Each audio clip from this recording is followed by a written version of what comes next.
Good day everyone. Ito na nga yung dumating na yung seller na kinuha na natin seller. So pinalalamove na lang namin. Yes, then sabi ko ingatan na lang to make sure na hindi maloko. Ayan, thank you. Na, pag may mga within Metro Manila, pag may mga nagme-message po sa akin, pinapalalamove ko na po. Ano po? Ayan, bago po ang lahat, welcome po tayo sa ating channel o FB page na ang Pinoy Collector. Ako po ay collector ng mga bumibili ng mga silver old coins or banknote ng mga luma. Ano po?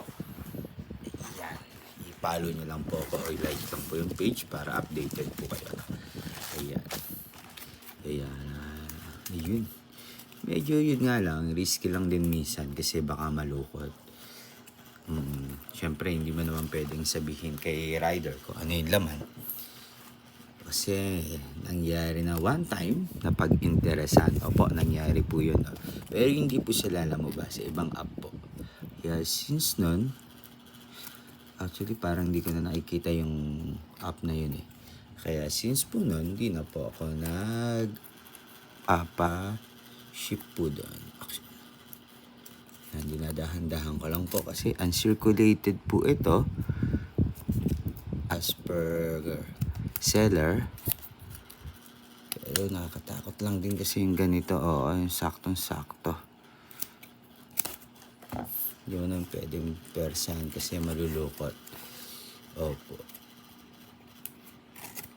Actually, magkamali lang yung rider na ito. Lukot na to. Wala na. So, ayan. Oh, hindi natin sponsor ang Lazada. Remove muna natin. So, everyone, ito po ang uncirculated na English series po. English series po ito. So, naka-ready na yung ating sleeve na bago. So, para ma-transfer na natin. So, unahin na natin. Check na natin is yung 1 peso. Ayan guys. Naka-sleeve na pala siya. Nice. Naka-sleeve na pala siya. Isa-isa. So, hindi na natin kailangan sleeve pa. Tingnan na lang natin ang kanyang detalye. Soft corner. Okay lang. Not bad. May konting kanto. Not bad. Circulated. Okay. May konting stain. Not bad. 2 pesos. 9 out of 10. Para kung ito. 2 pesos. Uncirculated. In the series.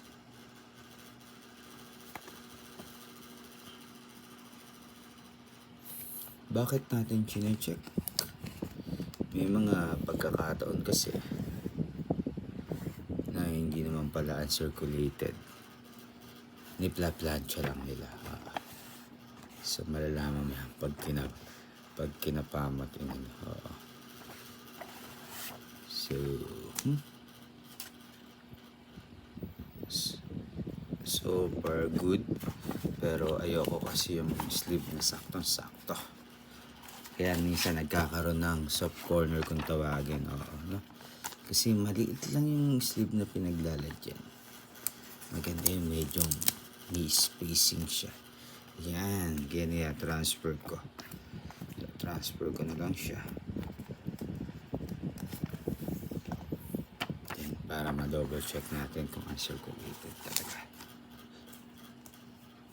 May mga pagkakataon kakabili tayo ng hindi maayos sa napag-usapan, dead man na lang tayo dyan. Hinaayaan na lang natin kasi ganun talaga sa larangan ng ganito. May maayos, mayroon hindi maayos kausap. 5 pesos, ang ganda. 371716. Medyo meron lang konting, pero given naman na yan. Opo, basta nangyayari talaga yan. Uncirculated. Importante, uncirculated po siya. Opo, hindi naman siya gem mint kung tawagin kagaya ng NBA cards na talagang perfect 10. Kaya ipag ganun, super mahal. Kaya, ayan. This is the 10 pesos. 10 pesos. pesos. Kakaubusan na rin to. Hirap. Lalo yung 20 din. Hirap na makakita. Okay, goods. 20 pesos. Message lang po ako sa aking FB page, no po? O sa ating YouTube channel. Ayan, 20 pesos. Uncirculated din. Nice one. So, 20 pesos. May nag-comment dati, paano daw pag-print? Malalaman mo naman yung pag-print. Oh, ayan o. Diba? Malalaman mo yan. Pag-print yan, yan. Pati yung texture ng papel. Kumaga sa tagal mo nang nahawakan, alam mo ni. Alam mo na. So, 50 pesos. This is it. Ito, importante sa akin itong 50 pesos na ito. Kaya makakuha ko ito ng uncirculated talaga. Goods. Corners. Kikita nyo, di ba? Oh, kikita nyo, ano nyo kung S-Pro 8586 sa likod. Wala namang wallet fold. Perfect. So, ayan guys. Ito ang tinatawag na English series. Kaya pagkuha, kailangan sundutin para hindi malukot. Ito yung tinatransfer natin. Ayan. Ito po ang tinatawag na uncirculated. Uncirculated. Ito po ang tinatawag na English series. Opo. 1949 siya. Ayan. After ng World War II. Ito na yung perang ginamit natin. No? English series po. Opo. So, yan. Meron siyang 1 peso, 2 pesos, 5, 10, 20, 50. May 100 din siya. Opo. At may 500. Then may half peso rin siya. May 50 cents, 20 cents, 10 cents, 5 cents. Opo. Sa ngayon, ito po. Ito po ang kakukuha lang natin na English series. Maraming salamat po sa mga legit na seller dyan. At kung nais nyo na magbenta, comment lang po kayo sa ating FB page o PM nyo lang po ako. Bumibili po tayo ng silver, gold coin, old coins po. Old coins, mostly 1944 pababa po. O yung mga coin na uncirculated po.